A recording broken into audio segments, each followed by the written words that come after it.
నమస్తే రమగారు. నమస్తే జయ. రమగారు, బృహత్ కథలు చెప్పుకుంటున్నాం మనం. ఆ, దాంట్లో కథ వత్సరాజు గురించిన కథ చెప్తున్నాం మనం. ఉమ్.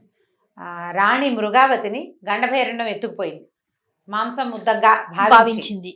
సరే, కొండ మీద ఉన్న మృగావతిని ఆవిడ దుఃఖిస్తుంటే ఒక ముని. ఒక ముని బాలకుడు జమదగ్ని ఆశ్రమానికి తీసుకెళ్ళాడు. అవునండి. ఈ తీసుకెళ్లేసరికల్లా జమదగ్ని ముని ఈవిడ ఎవరో ఏమిటి అన్నీ తెలుసుకుని, ఈమె పూర్వ చరిత్ర కూడా ఆయన తన తపోదృష్టితో తెలుసుకుని, అమ్మ కొంతకాలం నువ్వు ఇక్కడే ఉండు, గర్భవతి నిండు నెలలు, అవును, అందుకని నువ్వు ఇక్కడే ఉండు, ఆశ్రమంలో ధైర్యంగా ఉండు, ఏం పర్వాలేదు, నీకు మళ్ళీ నీ భర్తతోటి కలిసే అవకాశం ఉంది, తిలోత్తమ శాపం వల్ల ఇలా జరిగింది అని చెప్పాక ఇక ఆవిడ అక్కడే ఉండిపోయింది. ఉన్నాక కొద్ది రోజులకి ఆవిడకు ఒక కొడుకు పుట్టాడు.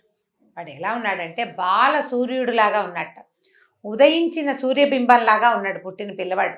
చాలా అందమైన పిల్లాడు, అసలు ఎంత జనముద్దైన వాడో. అయితే ఇంత చక్కగా ఉన్న పిల్లాడికి ఉదయనుడు అని పేరు పెట్టారట. ఉదయించిన సూర్యుడిలాగా ఉన్నాడు కాబట్టి ఉదయనుడు అని పేరు పెట్టారు. పేరు పెడితే పైగా ఇతను రాజు అవుతాడని, చక్రవర్తి అవుతాడని చెప్పారు, జాతకంలో ఉంది.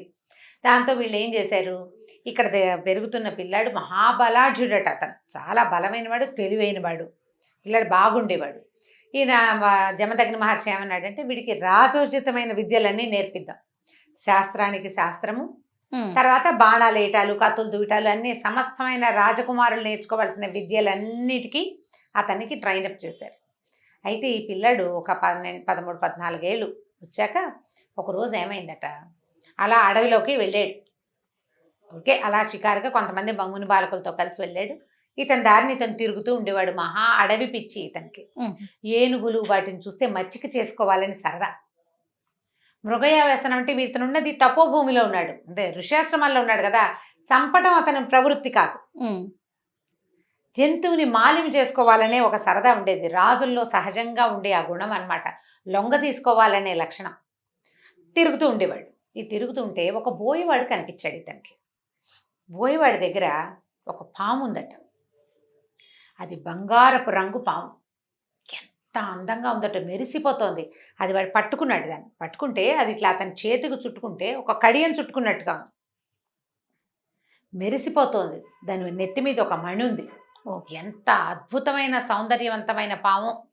అక్కడి నుంచి ఇతను అడిగాడు, ఏం పాము ఇది, నువ్వు ఎక్కడి నుంచి పట్టుకున్నావు, ఎక్కడిది ఇది నీకు అడిగేసరికల్లా అన్నాడు, బాబు పాములు పట్టడం నా వృత్తి, పాముల కోసం వెతుకుతుంటే కుబుసం విడుస్తుండగా దీన్ని పట్టుకోగలిగాను. కుబుసం విడిచేశాకైతే ఇది పవర్ఫుల్గా ఉంటుంది, నన్ను కొట్టేసేదే, విడుస్తోంది, దాంతో నేను పట్టుకున్నాను, లొంగిపోయింది నాకని చెప్పాడు. చెప్పేసరికల్లా ఆ పాము ఒక రకంగా ఏడుస్తున్నట్టుగా అనిపించింది ఇతనికి. పోనీలే పాపం మెలికలు తిరిగిపోతుంది, వదిలిపెట్టేయచ్చు కదా అన్న.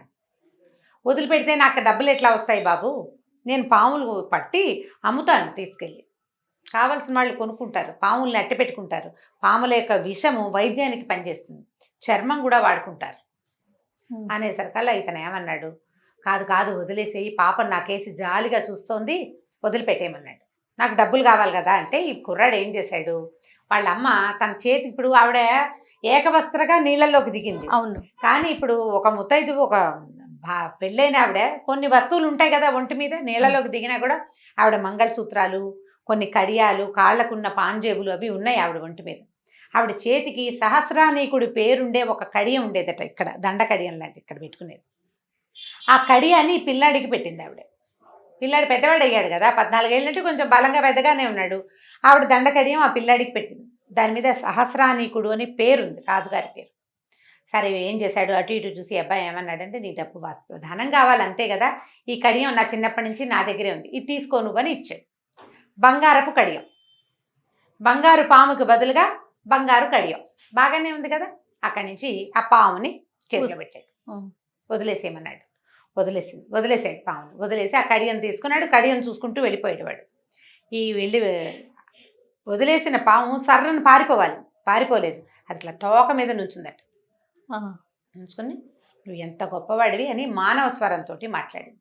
నా పేరు వసునేమి, నేను నాగరాజైన వాసుకి అన్నదమ్ముణ్ణి. కుబుసం విడుస్తుండగా వీడు నన్ను పట్టుకోగలిగాడు, లేకపోతే పట్టుకోలేకపోయేవాడు.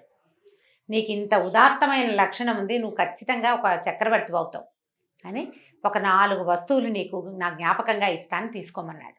ఏమిచ్చాడు? ఒక వీణ, ముట్టుకుంటే మోగేది. ఎంత అత్యద్భుతమైన స్వరమో అది. అత్యద్భుతమైన స్వరం ఉన్న ఆ వీణ పేరు ఘోషవతి. ఆ ఘోషవతి అనే వీణని ఈ అబ్బాయికి ఇచ్చింది ఆ పాము. ఘోషవతి. అక్కడి నుంచి ఒక తాంబూలపు తీగ, ఎప్పుడు పచ్చగా ఆకులు ఉంటాయి. ఆ తాంబూలం వేసుకుని మాట్లాడితే ఇతరులు వశమవుతారు. ఆ ఆకులకు అలాంటి శక్తి ఉంటుంది. తాంబూలపు తీగ, ఎప్పటికీ వాడని ఒక పువ్వుల దండ, అక్కడి నుంచి ఒక తిలకం, బొట్టు. ఈ తిలకం ఏంటంటే ఆ తిలకాన్ని ధరించిన వాడికి సర్వసమ్మోహన శక్తి ఉంటుంది, ఇతరులని వశం చేసుకోగలిగే శక్తి ఉంటుంది ఆ బొట్టు కనుక ధరిస్తే. ఈ 4 వస్తువులు ఇచ్చింది. ఇచ్చేసరికల్లా తీసుకున్నాడు. ఆ పామె ఇతన్ని ఇక్కడి నుంచి తీసుకెళ్ళి ఈ ఋష్యాశ్రమంలో దింపేసింది. దింపేసిన తర్వాత తల్లికి చెప్పాడు, ఇవి ఇలా వచ్చినాయి, ఇలా జరిగిందంటే ఈయన జమదగ్ని మహర్షి చాలా సంతోషించాడు. ఆ వీణావాదన నేర్పించారు అబ్బాయికి. అయితే ఈ వీణావాదనకి ఇది మామూలు వీణ కాదు, ఇతనికి కావలసిన విద్య ఉంది ఆ వీణలో, చాలా ప్రత్యేకమైనది. ఇదేంటంటే దీని పేరు ఘోషవతి అని చెప్పాం కదా, ఏనుగులు వచ్చేస్తాయి ఆ సౌండ్ వింటే. ఏనుగులని మాలిమి చేసుకునే శబ్దం ఉంటుంది ఆ వీణలో. ఆ దాని ఘోష ఎలాంటిదంటే వీణ వాయిస్తే ఎక్కడెక్కడ ఏనుగైనా ఆ దారి మళ్ళీ వీడి దగ్గరికి వచ్చేయాల్సిందే. వీణావాదన నేర్చుకున్నాడు. కొద్ది రోజులు గడిచేసరికల్లా ఈ అడవిలో ఈ బోయవాడికి సహస్రానీకుడు కడియం పుచ్చుకున్నాడు కదా, వాడు పట్టణానికి వెళ్ళి అమ్మబోయాడు. అమ్మబోయేసరికల్లా దాని మీద సహస్రానీకుడి పేరు చూసేసరికల్లా కంగారు పడ్డారు అక్కడున్న షాపుల వాళ్ళు. రాజుగారిది ఎలా అమ్ముతావో, ఇది రాజముద్ర, రాజు ధరించేది లేదా రాణి ధరించేది. సరే గబగబా రాజు సైనికులకి కబురు చేశారు, వీడెవడో ఒకటి తెచ్చాడని. అక్కడి నుంచి పట్టుకున్నారు. తీరా ఇది ఎక్కడి నుంచి తెచ్చావు ఏమిటంటే, అడవిలో ఒక కుర్రాడు ఉన్నాడని, వాడికి ఒక 13-14 సంవత్సరాలు ఉంటాయని, బాగా చెయ్యెత్తువాడని, మెరిసిపోతూ ఉంటాడు, వాడు ఒక సర్పానికి బదులుగా ఇది నాకు ఇచ్చాడు అని చెప్పేసరికల్లా వెంటనే రాజుగారు కార్తాంతికుల్ని వాళ్ళని వెళ్ళని పిలిచాడు, జ్యోతిష్కుల్ని వాళ్ళని పిలిచి లెక్క కడితే రాజకుమారుడు అక్కడ ఉన్నాడు అని తెలుసుకున్నారు వాళ్ళు. ఆల్రెడీ వీడు చెప్పాడు. అతనితో ఎవరైనా ఉన్నారని వీడు అడవి మధ్యలో చూశాడు, కుర్రాన్నే చూశాడు కానీ ఇంకెవరిని చూడలేదు. సరే వీళ్ళు ఏం చేశారు, ఆగమేఘాల మీద రాజుగారు కొంత సైన్యాన్ని కొంత పరిజనాన్ని వెంట పెట్టుకుని, తన భార్య ఎక్కడ ఉందో ఏమో ఈ 14 ఏళ్ళు ఆమె కోసం అలమటిస్తూ బతికాడు ఆయన. కొడుకు కోసం సంతానం ఏమైందో తెలీదు, గర్భవతి ఆవిడ ఎలా ఉందో తెలీదు, 14 ఏళ్ళు ఆవిడ మీద విరహంతో చిక్కి శల్యమైపోయాడు రాజు. పైగా వీళ్ళకి ఏంటంటే జన్మాంతర సంబంధం ఒకటి ఉంది పాపం వాళ్ళకి, పూర్వజన్మ సంబంధం ఉంది కదా. అక్కడి నుంచి అక్కడికి వెళ్ళాడు. ఈ వెళ్ళే దారిలో ఈయనకి విదూషకుడు చెప్పిన కథ ఒకటి ఉంది, అది మళ్ళీ ఇంకొకసారి చెప్పుకుందాం. అది ఇంకా 2-3 భాగాలుగా చేయొచ్చు, ఆ కథను కూడా తర్వాత చెప్తాను. సరే, ఒక చోట విశ్రమించి మొత్తానికి ఆ అడవిలో ఉన్న జమదగ్ని ఆశ్రమానికి చేరారు. అక్కడ భార్యను కలుసుకున్నాడు ఆయన. అక్కడి నుంచి జమదగ్ని ఈ కొడుకుని ఈయనకి సమర్పించాడు. ఈవిడ ఇన్నేళ్ళు నీకోసమే నాయన ఇలా జీవించుకుంది, ఈ తిలోత్తమ శాపం ఇవాళతోటి మీకు విముక్తి వచ్చేసింది శాపం నుంచి. ఇదిగో నీ కుమారుడు రాజు అవటానికి సిద్ధంగా ఉన్న యువరాజు, తర్వాత ఏమో ఇదిగో నీ భార్యని కొడుకుని అప్పచెప్పాడు. ఆ జమదగ్నికి వేల నమస్కారాలు చేసి భార్యని కొడుకుని తెచ్చుకున్నాడు సహస్రానీకుడు. ఇంటికి వచ్చిన తర్వాత కుర్రాడికి యువరాజు పట్టాభిషేకం చేశారు. ఇతనికి ఆల్రెడీ వాళ్ళ దగ్గరున్న యౌగంధరాయుడు, రుమణ్వంతుడు, వసంతకుడు, వీళ్ళు ముగ్గురితోటి చాలా స్నేహం కుదిరింది. ఇప్పుడు మనం యౌగంధరాయుడి సంగతి చెప్తున్నాం కదా. ఇప్పుడు ఈ సందర్భంగా మనం ఒక విషయం ఏం చెప్పాలంటే, సంస్కృతంలో మంచి నాటకాలు ఉన్నాయి చేయాలి. ప్రతిజ్ఞా యౌగంధరాయణం అని ఒకటి, స్వప్న వాసవదత్తం అని ఒకటి, రత్నావళి అని ఒకటి. ఈ 3 ఈ వత్సరాజు కథలే, ఈ ఉదయనుడి కథలే అన్నమాట. ఈ 3 కథల్లోనూ ఇదే వత్సరాజు, ఈ ఉదయనుడు, యౌగంధరాయుడు ఉంటారు. ఇంకా కొన్ని క్యారెక్టర్లు యాడ్ అవుతాయి. ఈయన భార్య కూడా వస్తుంది. స్వప్న వాసవదత్తం అనేది కూడా ఒక బ్రహ్మాండమైన డ్రామా, చాలా బాగుంటుంది. ఈ వాసవదత్త ఇతని భార్య అన్నమాట. ఆవిడ ఎలా భార్య అయింది అదంతా ఈ కథలోనే వస్తుంది. దీన్ని బేస్ చేసుకునే ఈ 3 భాసనాటక చక్రంలో కొంత నాటకాలు ఇవి, అట్లా చాలా ఉన్నాయన్నమాట. మంచి నాటకాలు ఉన్నాయి ఈ కథ బేస్ తోటి. ఈ నేను చెప్పాను కదా, యౌగంధరాయుడు చాలా అద్భుతమైన మంత్రుల్లో ఆయన ఒకడు. రాజుని చక్రవర్తిని ఎలా చేశాడు అనేది ఆ కథల్లో వస్తుందన్నమాట. సరే, ఇప్పుడు వచ్చారు, ఇంటికి వచ్చేసాడు, యువరాజుని చేశారు. వీళ్ళతో పాటు సరదాగా కొంతకాలం చక్కగా వాళ్ళతో స్నేహం చేశాడు. బాగా వీళ్ళ చెలిమి మంచి బంధంతో చాలా ఫ్రెండ్లీగా ఉండేవాడు. ఇంకా కొంతకాలం గడిచాక రాజు భార్యతోటి కొంతకాలం కలిసి ఉన్న తర్వాత ఈ పెద్దవాడైపోయాడు అబ్బాయి అని చెప్పేసి పిల్లాడిని రాజుని చేశారు. ఉదయనుణ్ణి రాజుని చేశారు. రాజుని చేశాక తను భార్య ఇద్దరు కలిసి దేహాంతం కోసం వాళ్ళు వనవాసానికి వెళ్ళిపోయారు. తమ మానవ జన్మల్ని వదిలేసి దేవయోనులు కదా వాళ్ళు, అక్కడికి చేరటం కోసం వీళ్ళు ఇక్కడి నుంచి ఇక్కడ ఉండకుండా తపస్సుకి వెళ్ళిపోయారు పెద్దవాళ్ళిద్దరు. ఉదయనుడికి వివాహం కాలేదు. వివాహాత్ పూర్వమే వెళ్ళిపోయారు వాళ్ళు.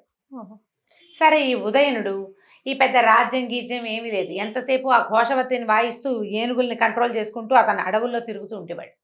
ఈ రాజ్యభారం మొత్తాన్ని సైన్యాధిపతికి మంత్రికి అప్పజెప్పి తనతో పాటు విదూషకుడైనటువంటి వసంతకుడిని మాత్రం తనతో ఉంచుకునేవాడు. యోగంధరాయుడు రుమణ్వంతుడే రాజ్యాన్ని హ్యాండిల్ చేసేవాడు. మంత్రి కొడుకు మంత్రి అయ్యాడు, సైన్యాధిపతి కొడుకు సైన్యాధ్యక్షుడయ్యాడు, రాజు కొడుకు రాజు అయ్యాడు, విదూషకుడు కొడుకు ఆటోమేటిక్గా విదూషకుడు అయిపోయాడు. వీళ్ళు నలుగురు గ్రూపు. ఇతను మాత్రం సరదాగా ఈ అడవులతో తిరగడం, ఇండియా అటవులకి అక్కడికి ఇక్కడికి అడవుల్లో ఏ శబ్దంతో ఎలాంటి ఏనుగు వశం అవుతుంది ఆ ప్రయోగాలు చేసుకుంటూ సరదాగా తిరుగుతూ ఉండేవాడు. కానీ అతనికి తనకి సూట్ అయ్యే అమ్మాయి ఎక్కడుందా అన్న ఆలోచన ఉండేది. ఈయనకి సూట్ అయ్యే అమ్మాయి ఎక్కడుంది, అతను అమ్మాయిని ఎలా పెళ్లి చేసుకున్నాడో మనం వచ్చే భాగంలో తెలుసుకుందాం. తప్పకుండా అండి. నమస్తే రమ్మగారు. నమస్తే. ఈ వీడియో కనుక మీకు నచ్చినట్లయితే లైక్ చేయండి, షేర్ చేయండి. మరిన్ని వీడియోస్ కోసం మా ఛానల్ని సబ్స్క్రైబ్ చేసుకోండి.